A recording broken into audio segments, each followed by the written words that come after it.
Kami ingin dipuaskan dengan hadirat.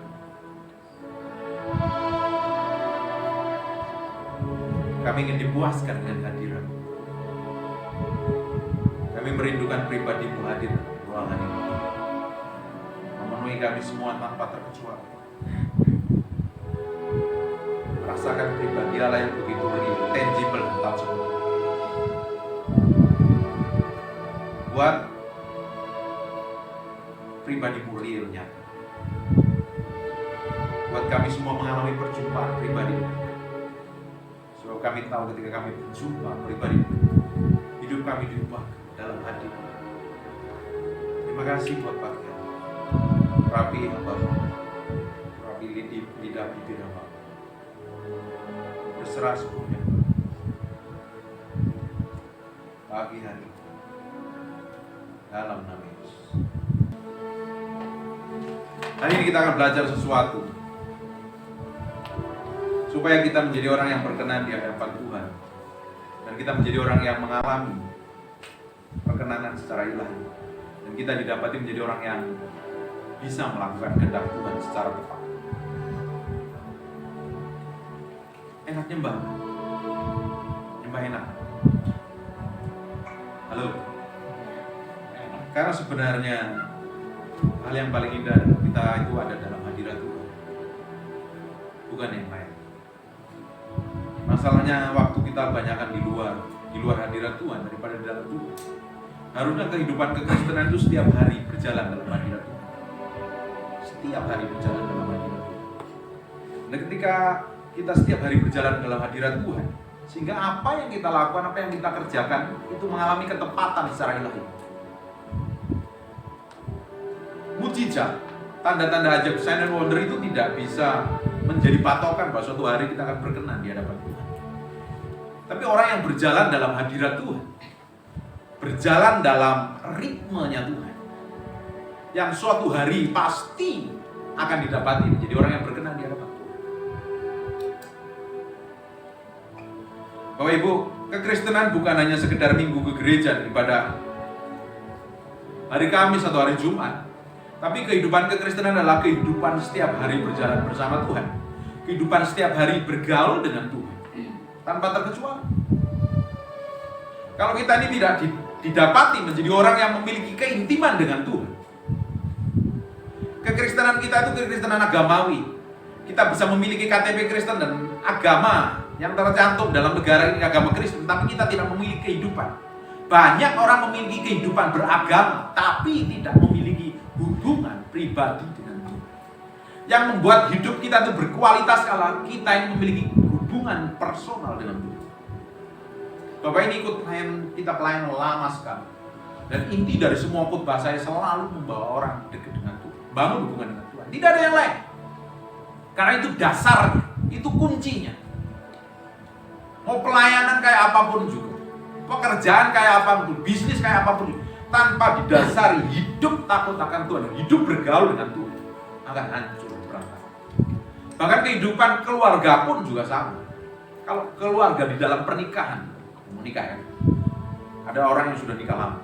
Kalau tidak ada Kristus di dalam, tidak ada kebenaran firman di dalam, ketika menghadapi tekanan, himpitan, ujungnya pasti akan ribut, geger, bermasalah, bisa kacau.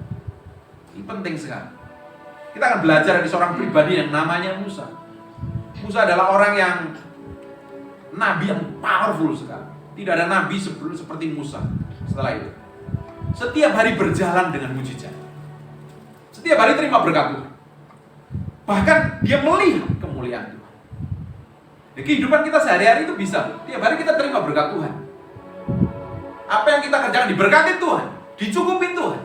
Dalam kondisi-kondisi seperti ini aja Tuhan berkati kita sampai hari ini. Kita bisa tinggal di tempat enak, tidur di tempat enak, pakai AC, ruangan bagus, kita pakai mobil bagus. Artinya ada proteksi Tuhan, ada penyediaan Tuhan, ada provision, ada penyediaan secara ilahi. Bahkan kita dapat pekerjaan yang baik. Dan itu tidak menjadi jaminan kalau kita diberkati Tuhan, kita ini berkenan di hadapan Tuhan. Baik Musa adalah orang yang tiap hari melihat kemuliaan Tuhan. Bahkan ketika dia sebelum dipanggil, dia menjadi bangsawan Mesir yang dididik secara kerajaan. Mesir. Karena dari bayi dibesarkan di lingkungan kerajaan. Besarnya menjadi seorang jenderal. Dan ketika keluar, Bapak Ibu nanti baca di Keluaran, kitab Keluaran dijelaskan di situ. Yang ngeliatin orang-orang Ibrani dipukulin sama orang Mesir. Nah akhirnya apa yang terjadi? Dia belain dan dipukul. Dan kejadian berikutnya dia pukul lagi. Dan akhirnya dia takut, dia lari. Dan akhirnya dia menikah. Kurang lebih 40 tahun dari seorang bangsawan. Dia menikah dan akhirnya mengembalakan kambing mertuanya. Nggak mau ya? Tapi ketika orang itu dipanggil Tuhan, punya panggilan secara ilahi, dia akan dikejar Tuhan. Dan ujungnya dia ketemu Tuhan di semak yang terbakar itu. Dan apa yang terjadi? Dari situ dia dibawa terus naik ke level yang lebih dalam. Bapak Ibu, kita semuanya ini dalam ruangan ini semuanya memiliki panggilan secara ilahi. Panggilannya berbeda-beda satu dengan yang lain. Semua orang memiliki calling, punya panggilan. Bisa jadi berkat di rumah tangga, di bisnis, di usaha. Dan bagian kita adalah mengerti panggilan Tuhan itu. Ketika kita ini mengerjakan apa yang Tuhan mau kerjakan. Karena setiap orang punya panggilan pribadi masing-masing yang berbeda. Musa punya panggilan untuk membuat bangsa Israel keluar dari perbudakan. Nah, kita tidak tahu kita dipanggil seperti apa. Nah, itu hubungan kita pribadi di Tuhan yang menentukan. Kita harus mengerti panggilan hidup kita itu apa. Saya tahu high calling saya sebagai hamba Tuhan, bukan businessman. Sekalipun saya punya bisnis, sekalipun saya punya usaha, tapi high calling hidup saya tertinggi, panggilan tertinggi saya sebagai hamba Tuhan. Bapak Ibu lain berbeda, setiap orang berbeda. Setiap orang dipanggil dengan tujuan yang berbeda. Kalau Bapak Ibu melihat sejauh mata memandang, apa yang Bapak Ibu lihat di tempat ini? Diciptakan semuanya dengan tujuan dan maksud. Betul? Yang Bapak Ibu lihat dulu hari ini loh. Diciptakan dengan tujuan dan maksud. Dan Bapak Ibu diciptakan spesial, handmade dari Tuhan. Spesial. Saya adalah saya, tidak ada orang lain selain saya. Bapak Ibu juga sama. Semuanya diciptakan khusus, spesial, dan unik. Tidak ada duanya. Artinya apa? Tuhan ciptakan dengan tujuan khusus. Dengan tujuan khusus. Itu yang kita kerja. Kita kerjakan selama kita di bumi ini. Bagaimana kita mengerti panggilan Tuhan itu? Bergaul dengan Tuhan. Tidak ada yang lain. Kita harus tahu bagaimana kita mengoperasikan mobil. Ada panduan manual booknya itu ada. Ketika kita beli mobil BMW, dapat manual book BMW. Ketika kita mobil Kijang, kita dapat manual booknya Kijang. Artinya apa? Mobil itu diciptakan dengan tujuan khusus, dengan cara mengoperasinya secara khusus untuk dikerjakan supaya berfungsi pada tempat. Nah kita itu juga sama. Kalau kita ingin tahu manual book hidup kita, tentunya manual book yang kelihatan adalah firman Tuhan. Tetapi kita harus tahu bagaimana mengoperasikannya, kita harus bergaul dengan Tuhan. Gak ada yang lain. Makanya banyak orang, saya juga nggak mau didapatin suatu hari ketika saya ada finish semuanya, dipanggil Tuhan, dan saya didapati tidak berkenan di hadapan Tuhan, melakukan yang bukan yang Tuhan mau. Saya mau didapatin suatu hari ketika saya menghadap Tuhan, saya didapati menjadi orang yang berkenan. Bapak Ibu juga harus lakukan yang sama. Harus didapati sampai garis akhir itu berkenan di hadapan Tuhan. Jangan sampai meleset yang dilakukannya. Ketika yang dilakukan meleset ujungnya, yang punya pekerjaan, yang ngutus kita, dia akan tentunya kecewa. Ketika Bapak Ibu sewa desain interior untuk mengerjakan apartemen atau rumahnya, untuk mendesain dengan baik, tapi dikerjakan bukan maunya Bapak Ibu, maunya dia sendiri, dan ujung pembayarannya Bapak Ibu mesti komplain. Kenapa tidak sesuai dengan apa yang saya suruh? Tapi kenapa kamu lakukan sendiri? Ujungnya akan kecewa. Bapak Ibu kan kecewa, betul? Nah Tuhan juga ciptakan kita dengan tujuan dan maksud yang sama. Suatu hari akan diminta pertanggungjawaban di hadapan Tuhan tanpa terkecuali. Ingat tentang perumpamaan tentang uang mina. Kerajaan Allah diumpamakan seperti uang mina. Kasih 5, ada yang kasih 2, ada yang kasih 1. Dan waktu akhirnya diminta pertanggungjawaban sama Tuhan. Betul, sama Tuhannya diminta pertanggungjawaban. Yang 5 kamu apain? Saya kembangkan jadi 10. Yang 2 jadi 4. Yang 1 nggak dikerjain apa-apa.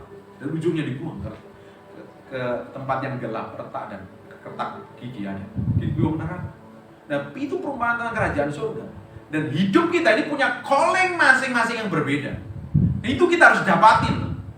Kamu dipanggil jadi apa hari ini? Kerjakan itu dengan baik. Kalau tidak, jangan sampai kita didapati menjadi orang yang tidak berkenan di hadapan Tuhan. Hamba yang jahat, yang tidak mengerjakan apa yang seperti Tuhan mau kerjakan. Amin. Baik Ibu, apapun yang kita kerjakan setiap hari, semuanya dalam perhitungan Allah. Harus mencapai ketepatan nilai. Bagaimana kita mencapai ketepatan nilai? Saya bilang dasarnya adalah membangun hubungan pribadi dengan Tuhan. Ketika Bapak Ibu suruh desain interior, yang saya umpamakan tadi, ketika Bapak Ibu banyak ngobrol, cerita sama dia, ceritakan maksud dan tujuannya, dan desainnya, kontraktor desain interior ini ngobrol dengan Bapak Ibu, akhirnya tahu maunya apa, kehendaknya apa sebagai yang kontrak tersebut. Dan sama, ketika kita ini bergaul dengan Tuhan, kita lama-lama akan ngerti. Ujungnya kita sampai dekat dengan Tuhan seperti Yohanes. Ada dadanya Yesus sampai ngerti detak jantungnya Tuhan. Ketika itu didapatin seperti itu, kita menjadi orang yang tepat melakukan apa-apa di hadapan Tuhan. Itu yang Tuhan mau. Jangan sampai kita udah pelayanan. Saya sendiri sudah pelayanan, udah khotbah. Datang geng setan, layani pelepasan, konselingin. Dan ujungnya ketika saya menghadap Tuhan, saya ditolak. Itu sangat tragis dan mengerikan. Bukankah ada ayat yang di Matius dijelaskan, bukan orang yang berseru pada kebutuhan Tuhan, tetapi orang yang melakukan kehendakku. Amin. Jadi kekristenan itu bukan kehidupan yang sembrono dan sembarangan. Kekristenan adalah kehidupan yang harus tepat, melakukan seperti apa yang Tuhan mau. Amin. Hari ini buat banyak kita. Di Bilangan 20 ayat yang kedua. Mulai.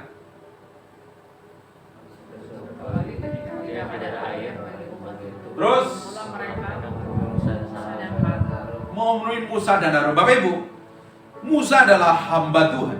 Dia adalah keturunan Lewi yang dipanggil Tuhan untuk melepaskan orang Israel dari perbudakan. Dan Harun juga sama. Ini dipanggil sebagai nabi untuk jadi imam. Jadi apa yang dilakukan? Ini orang yang berkenan di hadapan Tuhan. Ini tiap hari melihat mujizat loh, dua orang. Melihat mujizat setiap hari. Bahkan Musa, dia puasa, suruh ketemu Tuhan di bukit, di puncak gunung. 40 hari 40 malam ngelihat kemuliaan Tuhan nempel di mukanya Musa. Sampai dia ketika turun, orang Israel tidak tahan melihat hadirat Tuhan. Bapak Ibu, apa yang terjadi ketika kita ini bergaul dengan Tuhan? Kita akan menjadi seperti apa yang kita sembah. Kalau yang kita sembah ini adalah Tuhan, lama-lama kita akan menjadi serupa segambar dengan Tuhan. Dan kemuliaannya Tuhan itu nempel. Makanya tidak heran ada orang-orang tertentu, hamba Tuhan tertentu yang urapannya kencang, karena dia banyak bergaul dengan Tuhan. Tidak heran kuasa Tuhan nempel pada orang tersebut.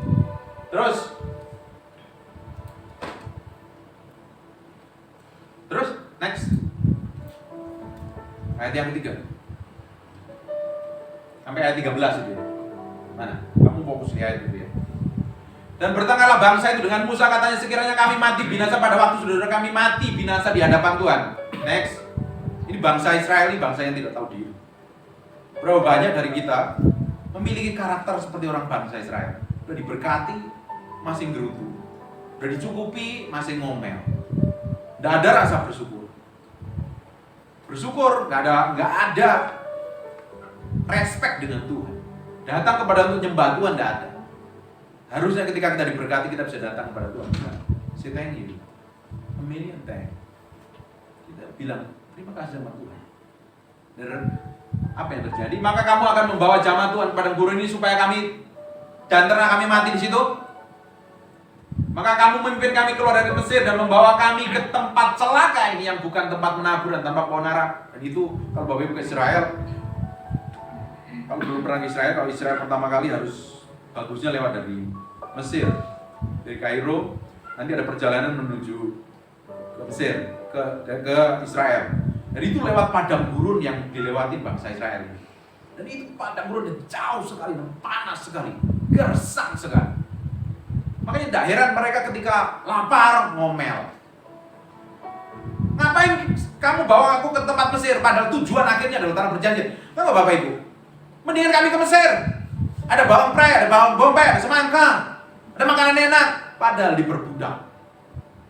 Bangsa Israel ini sudah keluar dari Mesir, tapi hatinya tidak pernah keluar dari Mesir. Banyak orang Kristen yang sudah jadi orang Kristen, tapi hatinya ini masih jahatnya sama Tuhan. Tidak mau hidup sesuai dengan Tuhan. Kalau kita mau ikut Tuhan, this real, harus benar-benar bayar harga di hadapan. Kalau mau hidup kudus beneran, kalau mau suci beneran, kalau mau dosa sekalian dosa jahat. Buat apa? Kaki melangkah di gereja dan satu lagi jahat, menipu, bohong, berzina, berdusta, nilep uang orang. Buat apa? Amin. Amin. Sekali kita bersama dengan Tuhan, kejar Tuhan dan ketemu Tuhan. Amin. Lanjut. Nah, maka pergilah Musa dan Harun dan umat itu ke pintu kemah pertemuan lalu sujud, kemudian tampaklah kemuliaan kepada Tuhan. Bayangin, Musa dan Harun ini kalau nyembah Tuhan, langsung ketemunya hadirat Tuhan. Powerful. Kita nyembah Tuhan, yang kita ketemuin adalah kecoa dan cicak, ngantuk malah gigitin nyamuk kadang, gigitin semut malah. Musa dan Harun setiap hari ketika berdoa ketemunya Tuhan. Lanjut. Tuhan berfirman kepada Musa, ambillah tongkatmu dan engkau dan Harun kakakmu harus menyuruh umat itu berkumpul. Katakanlah di depan mata mereka kepada bukit batu itu. Suruh ngapain? Suruh katakanlah depan mereka pada bukit batu. Ngomong sama bukit batu supaya diberinya air. Demikianlah engkau mengeluarkan air dari bukit batu itu bagi mereka dan berinya minum umat serta ternaknya. Lalu Musa mengambil tongkat itu di hadapan Tuhan seperti yang diperintahkannya kepadanya. Ketika Musa dan Harun telah mengumpulkan jemaah di depan bukit batu itu, berkatalah ia kepada mereka, dengarlah kepadaku hai orang-orang durhaka. Kesel lama-lama. Pendeta kadang juga kesel kalau konselingin jemaatnya itu bebel. Kadang pendeta itu jadi tempat sampahnya jemaat. Udah dikonselingin sejam, tapi enggak mudah kadang gede. Saya itu bukan hamba Tuhan yang bisa konselor dengan baik. Kalau konselor sama saya nggak mau dengerin. Orang ngomongin masalahnya dari umur 15 tahun, sekarang 40 tahun. Diceritain, ditanya buat apa? Bayangin, saya pernah konselingin orang, sekarang umurnya 45, tapi masalahnya yang kepahitan dari 15 tahun yang lalu diceritain. Nah, hamba Tuhan itu bukan sampah. Kalau mau konseling, banyak orang konseling ngadep hamba Tuhan tujuannya untuk disetujuin masalahnya dia, keputusannya dia. Padahal dia sendiri udah tahu keputusan itu salah. Kalau mau konseling sama Tuhan, jangan gitu saya bukan konselor yang baik. Kamu mesti dengar saya. Karena saya nggak mau dengar masalah, kamu mesti dengar saya. Kamu mesti dengar firman Tuhan yang keluar dari mulut saya. Lakukan baru beres. Tapi kebanyakan orang kan apa? Banyak hamba Tuhan stres ngadepin jemaat, karena jemaatnya nggak mau berubah. Seperti Musa ini, bangsa Israel ngomong bayangin kalau pendeta ngomong, kamu cuma durhaka, apa yang terjadi? Ucap sesat pasti. Dengarlah kepadaku, hai orang-orang durhaka, apa kami harus mengeluarkan air bagimu dari bukit batu ini? Sesudah itu Musa mengangkat tangannya dan memukul. Tadi Tuhan suruh ngapain? Di awal suruh ngomong, tapi Tuhan lakukan apa? Memukul. Dengan tongkatnya 2 kali, dipukul sekali, tak keluar. Karena bukan kehendak Tuhan. Akhirnya Tuhan tetap bela Musa. Pukul 2 kali baru keluar air. Tapi apa yang terjadi? Kadang kita itu begini. Kadang kita itu melakukan apa yang Tuhan tidak suruh dan Tuhan tetap berkati. Itu bela kita, karena kita ada anak-anaknya. Tapi di ujungnya kita akan punya perhitungan dengan Tuhan. Makanya tidak heran hidup kita itu seringkali struggle. Karena kita ngambil keputusan kita sendiri, tetap diberkati. Ada kehendak Tuhan yang baik, berkenan dan sempurna. Baik itu belum berkenan, belum tentu sempurna di hadapan Tuhan. Berkenan saja itu belum tentu sempurna di hadapan Tuhan. Harusnya yang kita lakukan adalah kehendak yang sempurna, yang sesuai dengan ketepatan maunya Tuhan. Kalau kita ini melakukan apa yang kita mau lakukan setiap hari, itu belum tentu berkenan di hadapan Tuhan dan belum tentu sempurna. Dan ujungnya nanti kita punya hitung-hitungan sama Tuhan. Tuhan tetap berkatin kita. Tuhan tetap bela kita, Tuhan tetap proteksi kita. Tapi ujung dari apa yang kita lakukan, belum tentu kita dapat menjadi hamba Tuhan yang berkenan di hadapan. Amin. Lihat apa ini efeknya. Dipukul sekali, ya udah Tuhan belain. Pukul 2 kali, ya udahlah Tuhan belain Musa. Seringkali Tuhan belain kita. Sekalipun kita melakukan kesalahan, betul? Saya sering melakukan kesalahan di hadapan Tuhan. Saya pernah melakukan kesalahan fatal di hadapan Tuhan. Dan Tuhan tetap urapi saya. Tapi ujungnya saya Tuhan punya perhitungan dengan hidup saya. Bapak Ibu juga sama. Bapak Ibu bisa melakukan yang di luar kehendak Tuhan, bisa, dan Tuhan berkata. Tapi ujungnya Bapak Ibu akan berhadapan dengan Tuhan. Ada hitung-hitungan yang Tuhan lakukan. Seperti perumpamaan orang Mina tadi. Dikasih 2 dikembangkan jadi 4. Dikasih 5 dikembangkan jadi 10. Tapi yang dikasih 1 nggak diapa-apain. Ya nggak diapa-apain, dan ujungnya ada perhitungan dengan Tuhan. Yang dikasih 5 ada perhitungan juga dengan Tuhan. Ujungnya yang punya 1 tadi suruh kasih yang 5 yang mengembangkan baik. Semuanya apa yang kita kerjakan setiap hari itu ada hitung-hitungannya di hadapan Tuhan. Ada hitung-hitungannya tanpa terkecuali. Jadi kehidupan kita itu harusnya lebih berhati-hati, tambah hari tambah berhati-hati. Supaya apa yang kita lakukan ini mengalami ketepatan di hadapan Tuhan. Itulah sebabnya, terus tetapi firman mana tadi? Tetapi Tuhan berfirman kepada Musa dan Harun, karena kamu tidak percaya kepadaku. Apa yang tidak percaya? Karena disuruh ngomong, dia pukul. Dan tidak menghormati kekudusanmu. Ada orang-orang di Alkitab yang tidak menghormati hadirat Tuhan ketika manifestasi. Memang Tuhan itu ada omnipresent, Tuhan ada di mana-mana. Tuhan ada di diskotik, Tuhan ada di pelacuran, Tuhan ada di terminal. Tuhan yang omnipresent tadi tidak melakukan apa-apa. Tapi His manifested present, Tuhan yang hadir dengan pribadi. Itu yang melakukan sesuatu. Itu yang kita harus hormati dan respect.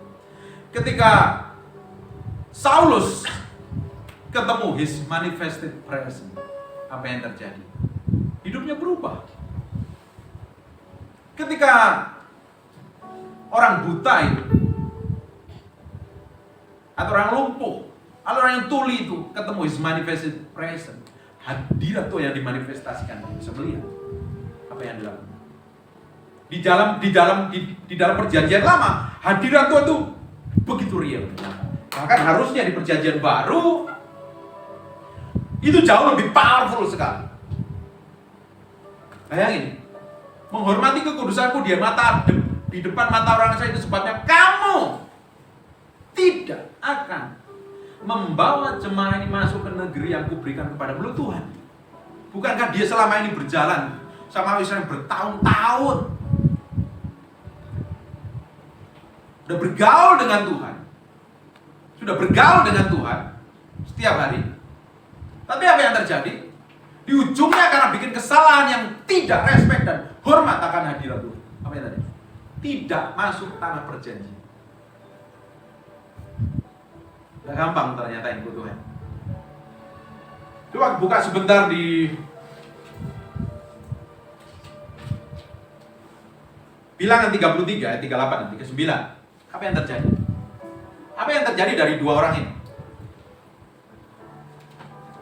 Ketika itu Imam Harun naik ke Gunung Hor sesuai dengan titah Tuhan. Di situ ia mati pada tahun ke-40 sesudah orang Israel keluar dari tanah Mesir. Pada bulan yang kelima, pada tanggal 1 bulan itu. Harun berumur 123 tahun ketika ia mati di Gunung Hor. Dia tidak masuk tanah perjanjian.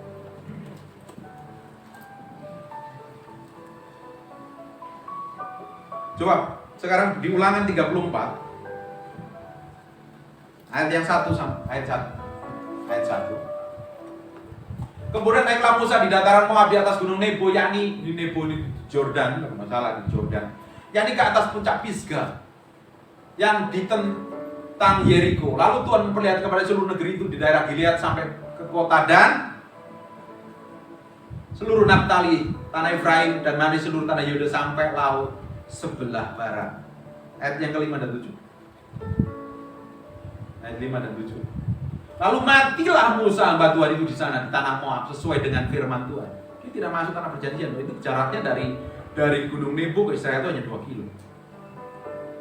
Terus Musa berumur 120 tahun ketika ia mati, matanya belum kabur dan kekuatannya belum hilang. Masih power umur 120 tahun. Sekarang umur 60 tahun matanya udah kena glaukoma. Tapi dia powerful sekali. Tiap hari bergaul dengan Tuhan, kondisinya sehat, powerful. Tapi ujung dari apa yang dikerjakan tadi ditolak Tuhan. Dia tidak masuk destinasi Tuhan, tujuan akhirnya. Harusnya dia masuk ke dalam tanah perjanjian. Tapi karena dia bikin kesalahan fatal di hadapan Tuhan, apa yang terjadi? Dia tidak masuk tanah perjanjian. Dari sini kita belajar. 2 orang yang setiap hari melihat kemuliaan Tuhan. 2 orang ini setiap hari, Musa itu melihat muka dengan muka. Mereka tiap hari lihat tiang awan, tiang api. Lihat mujizat, mana? Batu diomongin aja keluar air. Bahkan tongkatnya bertunas. Kurang apa lagi? Melihat mujizat Tuhan yang luar biasa. Bapak Ibu, tiap hari minggu gereja tidak jaminan kita ini hidup berkenan di hadapan Tuhan. Amin? Tapi bergaul dengan Tuhan setiap hari, ngerti kehendaknya itu ya, dijamin kita berkenan dengan Tuhan. Makanya kita jangan sembarangan ketika ada hadirat Tuhan. Saya itu orang yang keras, ini tahu sekali. Ketika nyembah ada orang sembarangan, ada respect dengan Tuhan, saya pasti ngomel dengan Tuhan. Tapi kita menghormati Tuhan, Tuhan akan hormati kita. Kalau Bapak Ibu datang menyembah dengan respect, dengan hormat pada Tuhan, Bapak Ibu datang ke gereja dengan respect dan hormat akan Tuhan, Tuhan akan hormati Tuhan. Nggak heran ada orang-orang tertentu yang nyembahnya respect dan hormat dengan Tuhan. Kuasa Tuhan begitu real, urapan Tuhan begitu tebal, tangible, dan tajam. Dan kita mesti respect dengan Tuhan, hormat dengan Tuhan dalam segala situasi. Karena kita tidak pernah tahu Tuhan manifestasinya di mana. Hadir pada kita kemana. Kita harus hormat. Ada 3 orang yang tidak respect dengan hormat akan Tuhan, ujungnya akan dibunuh Tuhan. Ketika His manifested presence itu datang, ketika hadiratnya itu real. Buka Bilangan 26 ayat 61. Bilangan 26 ayat 61. Jadi apa yang kita kerjakan? Apa yang kita kerjakan? Harus dalam ketepatan ini.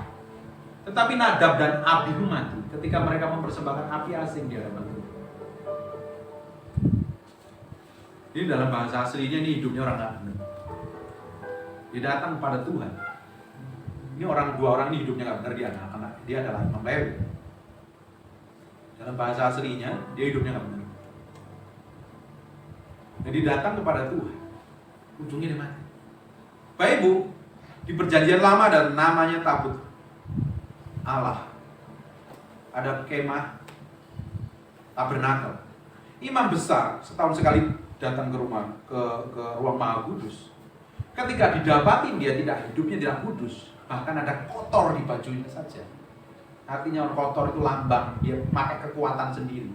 Artinya dia harus benar-benar datang kepada Tuhan hidup kudus dan suci. Kalau didapatin tidak hidup kudus dan suci, dapat dibikin kesalahan satu saja, dia langsung mati.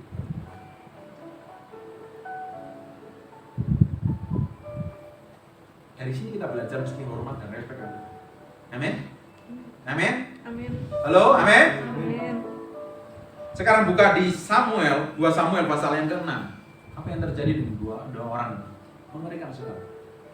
Makanya hidup dengan Tuhan itu tidak bisa main-main. Yang dipikir kasih karunia Tuhan melimpah, kita berdoa diampuni, iya diampuni, tapi kita ujungnya kita akan belum tentu kita menggenapi destinasi Tuhan. Seperti Musa, ya kita kerjakan diberkati, tapi ujungnya belum tentu kita dapat diberkati. Tapi Tuhan selalu punya itu. Ayat 6 dan 7. Ketika sampai ke tempat pengirikan Nakon, maka Usa mengulurkan tangannya pada tabut Allah, lalu memegangnya karena lembu itu tergelincir. Jadi ceritanya Daud mau harus memindahkan tabut perjanjian, harusnya itu dipikul. Sesuai kehendak Tuhan harusnya dipanggul, dipikul. Dan akhirnya dia bikin kesalahan, dipakai kereta, dan keretanya tergelincir. Apa yang terjadi?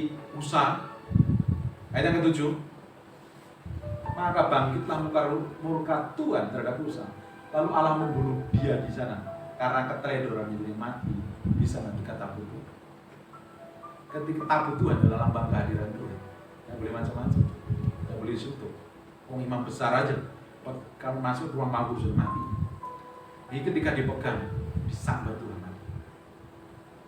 Nggak boleh sembarangan dengan Tuhan. Jangan dianggap Yesus mati di kayu salib kita hidup sembarangan sembrono aja. Ini di perjanjian lama. Di perjanjian baru ada namanya. Nanti di Kisah Rasul pasal yang kelima, kalau dibuka ayat terlalu banyak nanti bawa buku pusing.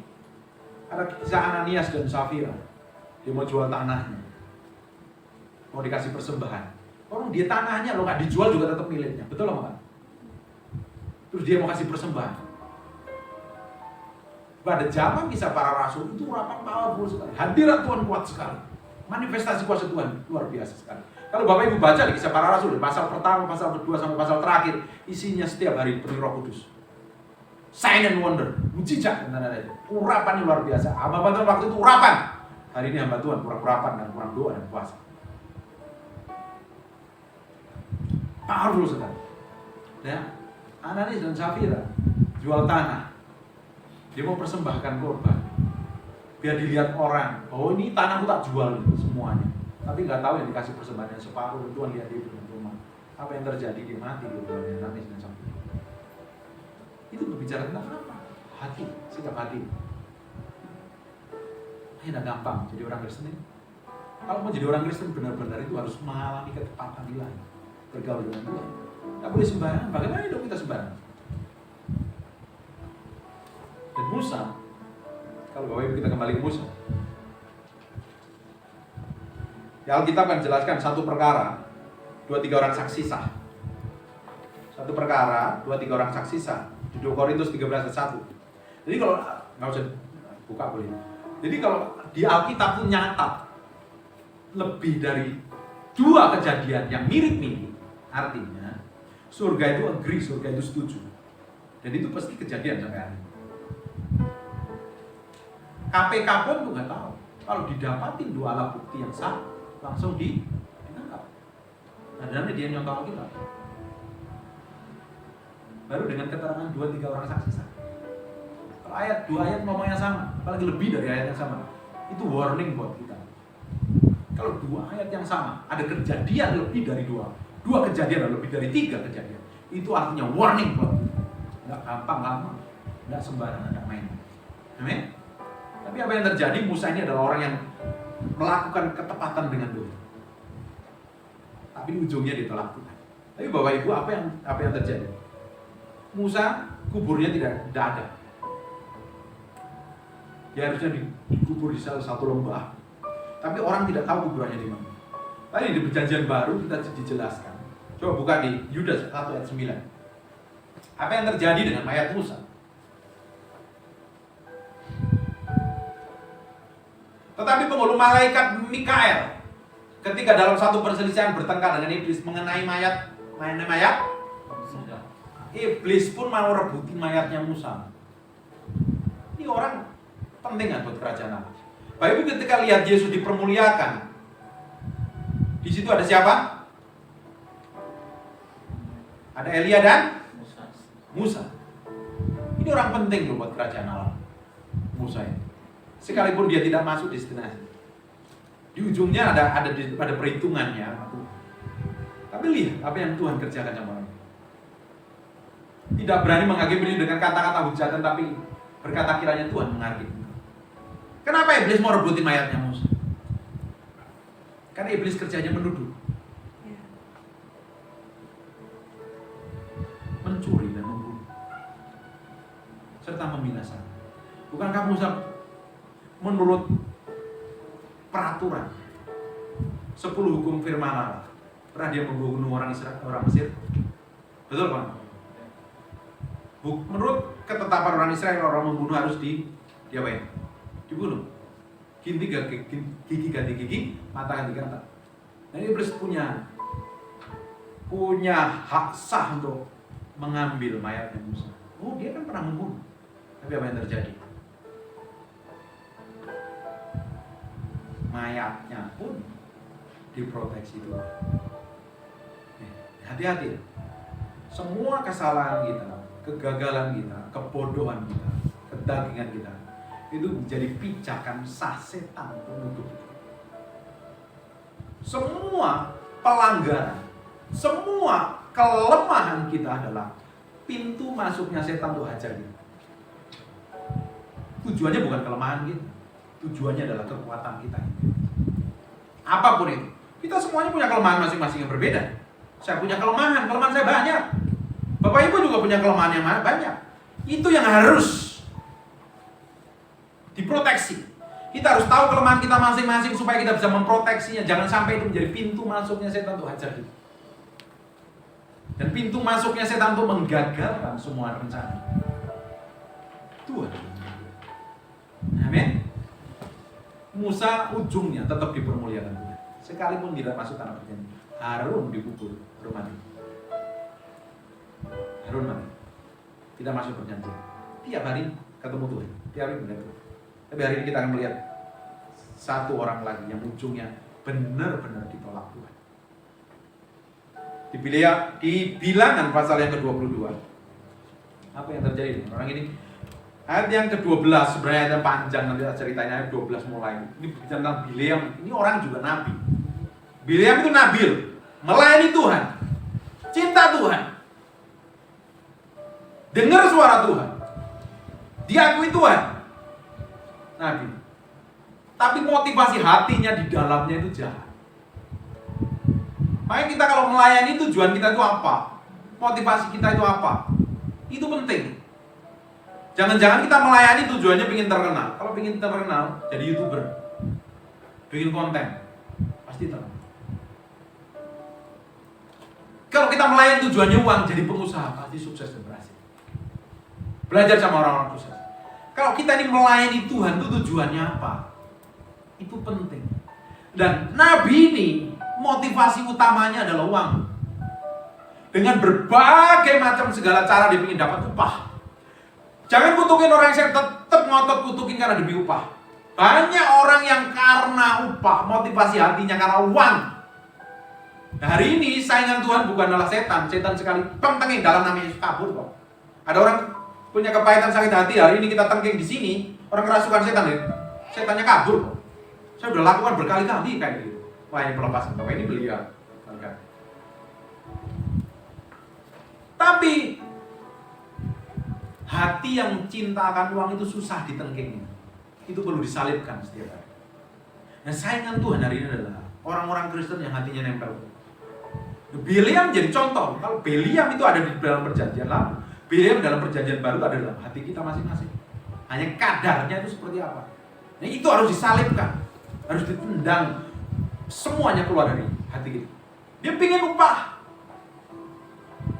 dan ujungnya dia mati ditolak Tuhan. Mengerikan sekali. Bapak Ibu lihat tentang Gehazi juga sama. Kasusnya Gehazi. Gehazi juga dapat upah, ujungnya kena kusta. Mengerikan sekali. Wah, upah. Duit. Nah, kalau pelayanan harus murni hati kita. Saya bertahun-tahun pelayanan, tidak pernah ngambil uang persembahan. Setelah bisnis saya bangkrut, rugi, saya baru ambil persembahan. Bertahun-tahun saya pelayanan, nggak pernah ambil persembahan. Sejak 2018, 2019 saya mulai pelayanan, saya mulai ambil persembahan. Tapi motivasi saya bukan uang. Kalau motivasi saya uang, saya bisnis dan usaha, saya dapat uang di situ.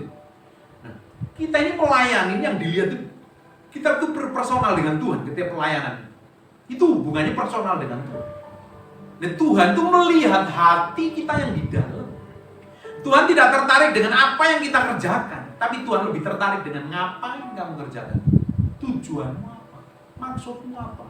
Kamu tujuanmu untuk berkenan di hadapanku atau tidak? Atau sekedar untuk memuaskan egomu dan nafsumu sendiri. Setelah dia suruh ngutukin bangsa Israel, nggak bisa karena demi uang. Dia punya nasihat jahat sekali. Apa yang terjadi? Ayat yang ke-34. Ayat yang ke-34.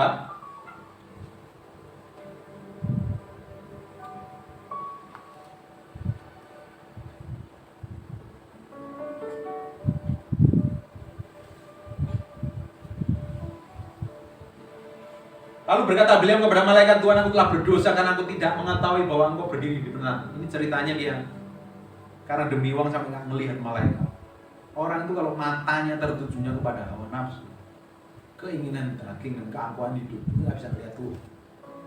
Yang dilihat adalah dirinya sendiri.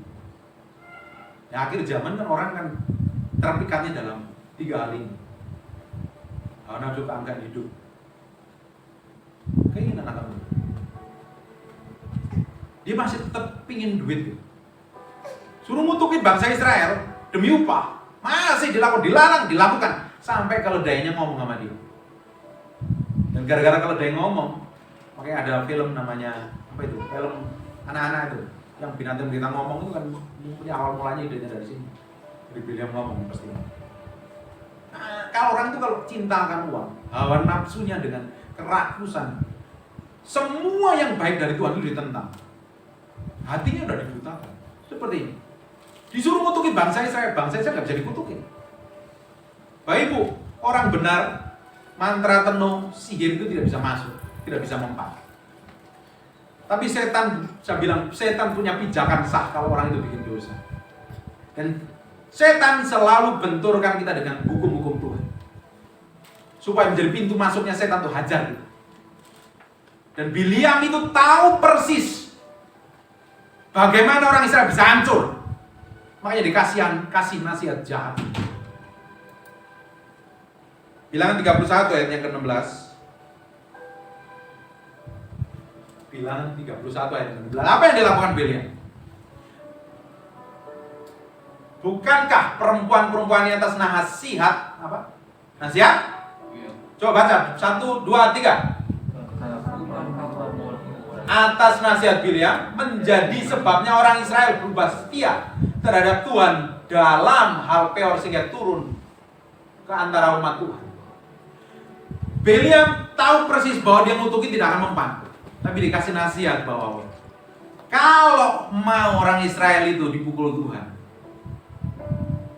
disuruhlah perempuan-perempuan yang cantik, orang-orang yang di luar Tuhan tadi tidur sama orang-orang Israel. Akhirnya bangsa Israel dibenturkan dengan hukum Tuhan, akhirnya kena murka Tuhan. Nanti Bapak Ibu baca cerita selanjutnya. Dan itu dipandang jahat di mata Tuhan. Ngeri. Jadi setan itu bisa hajar kita, nuduh secara sah di hadapan Tuhan kalau ada dosa di dalam diri. Makanya kita mesti proteksi diri kita dengan baik-baik. Hamba Tuhan tidak ada yang kebal dosa. Bahkan Nabi pun masih bikin dosa. Tahu apa ujungnya? Di Bilangan 31 ayat yang ke-8. Perhatikan baik-baik 3. Ujungnya 2 orang yang berbeda, 3 orang yang berbeda. Harun, Musa, dan Bileam. Selain dari orang-orang yang mati terbunuh itu, mereka membunuh juga Raja Midian, yakni Ewi, Rekem, Zur, Hur, Reba, kelima raja, dan Bileam, Beor, dibunuh mereka dengan pedang. Mengerikan sekali. Dibunuh Tuhan. Ujungnya ditolak Tuhan. Ujungnya ditolak Tuhan. Ayat yang ke-16. Bukankah perempuan-perempuan atas nasihat Bileam tadi dan matinya ini gara-gara dibunuh Tuhan, gara-gara nasihatnya kita. Makanya jadi orang itu mesti belajar peka. Halo? Amin? Jadi apa yang kita lakukan, sekecil apapun, semuanya dalam proteksi dan kendali dan kontrol kendali Tuhan. Tidak ada yang terluput. Suatu hari kita akan mempertanggungjawabkan di hadapan Tuhan. Kita ini menjadi level hamba Tuhan seperti apa? Kita menjadi hamba Tuhan yang levelnya seperti apa? Kita menjadi jemaat seperti apa? Jadi orang Kristen yang seperti apa? Yang menjadi orang Kristen yang berkenan di hadapan Tuhan, atau asal-asalan? Atau asal menjalankan kehidupan kekristenan hari-hari? Semuanya ada perhitungan di hadapan Tuhan. Jangan izinkan hawa nafsu, keangkuhan hidup dan keinginan daging itu menguasai kita. Kita memang masih punya kelemahan selama kita makan kambing. Kita masih banyak kelemahan. Dan kita tidak ada yang sempurna. Tapi perjalanan hidup kita harus belajar terus menuju kesempurnaan sama seperti Yesus. Karena tujuan akhirnya kita menjadi serupa segambar dengan Kristus. Serupa segambar dengan Kristus itu bukannya sekedar slogan, tapi kehidupan, kuasa, otoritas. Dampaknya itu besar.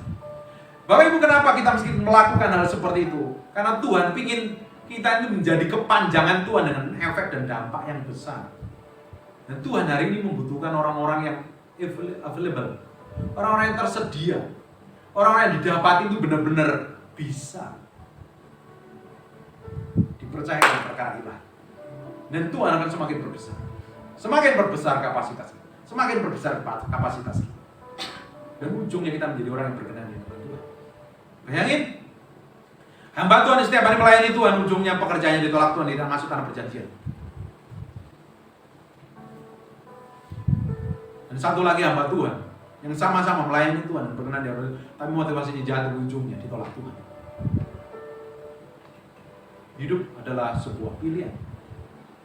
Dan kita harus memilih berkat kepada Tuhan. Mari kita pelan. Amin.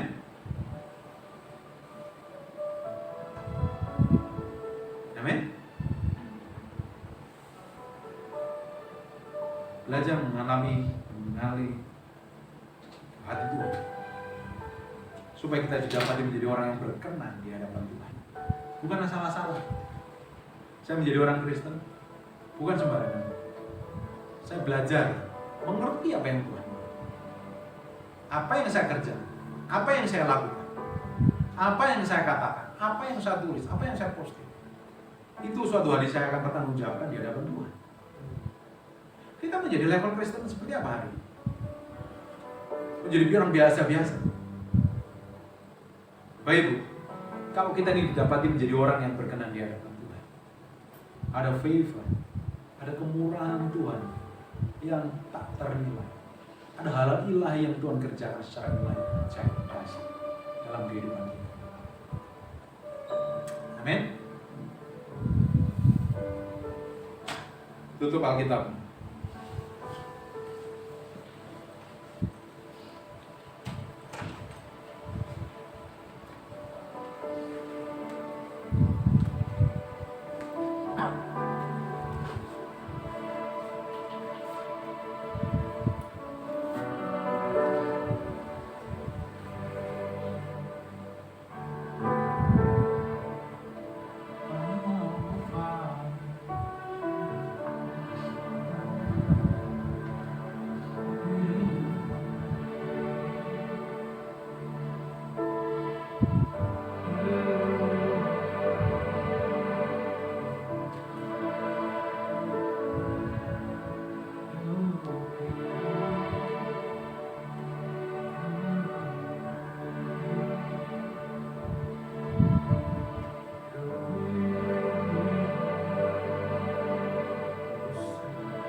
setiap pribadi dalam ruangan ini.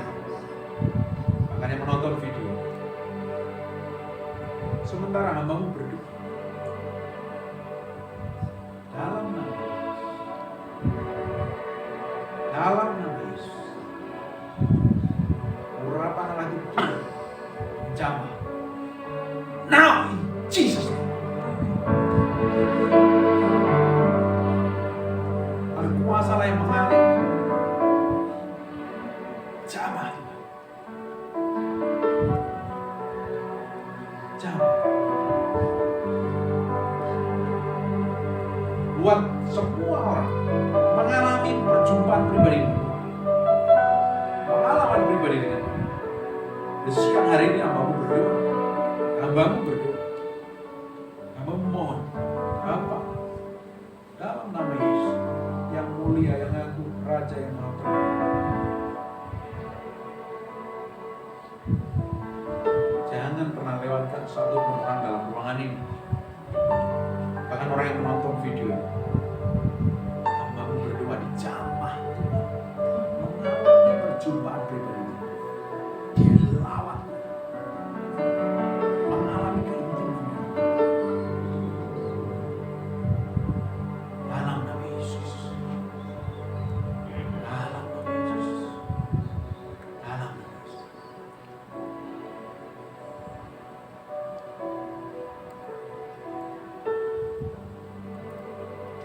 I am the God.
Bapa, kami mohon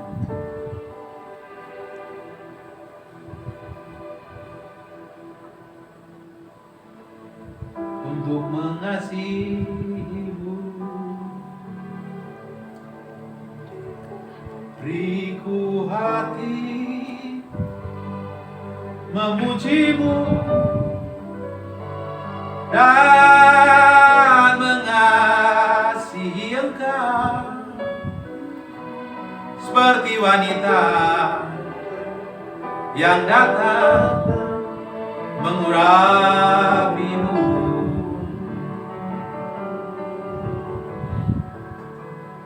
Beriku hati untuk mengasihi.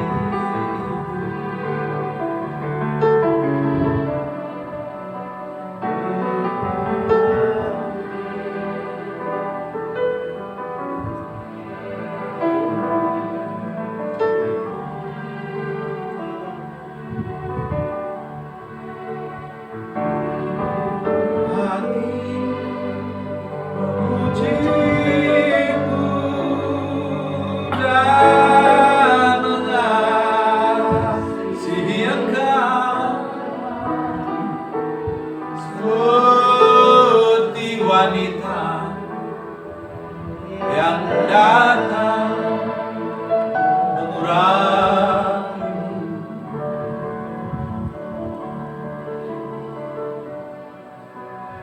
Riku hati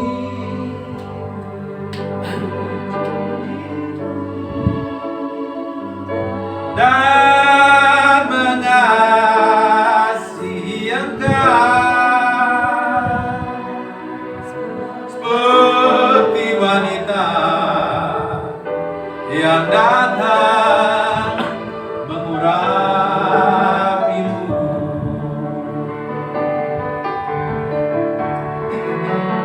Riku hati, oh Jesus,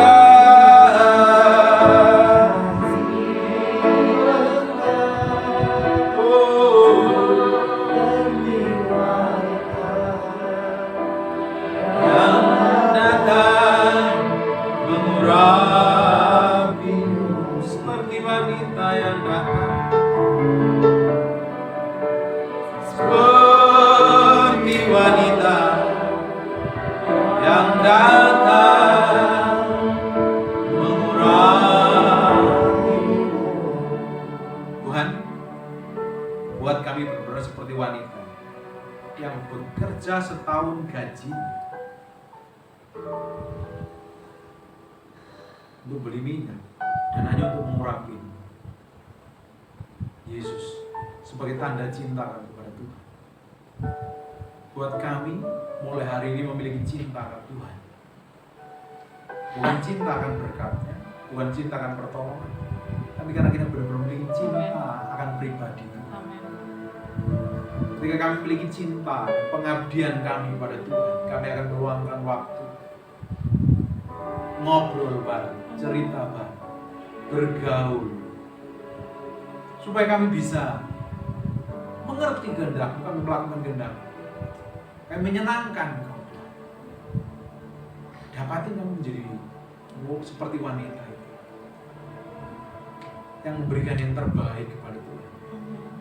Bagaimana seperti Maria yang banyak diam di kaki, mendengarkan suara, cerita, mau bahwa kami memiliki kedekatan dengan Tuhan. Sebab kami tahu hanya dekat dengan Kau, kami tenang. Hanya dekat dengan Kau, kami bisa melihat kemuliaan. Hanya dekat dengan Kau, kami aman dalam perlindungan. Yang mati, yang Maha Kudus, yang Maha. Terima kasih.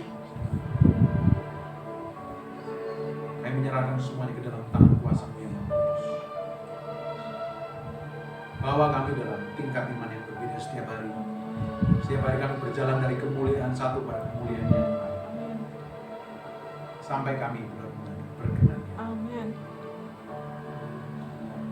Bahkan dipercaya perkara-perkara itu, pewahyuan, hikmat, Tuhan. Kalau kami diberkati secara finansial itu pun hanya bonus, bukan tujuannya. Utama adalah kami belajar menyenangkan hati siang hari. Terima kasih. Segala hormat, pujian, pengagungan buat Yesus Kristus Tuhan, Raja kami. Kami kembali. Kami tidak mau mencuri kemuliaan. Kami kembalikan semuanya buat Tuhan. Dalam nama Yesus Kristus. Semua yang percaya dan diberkati katakan amin. Sekali lagi. Amin. God bless you.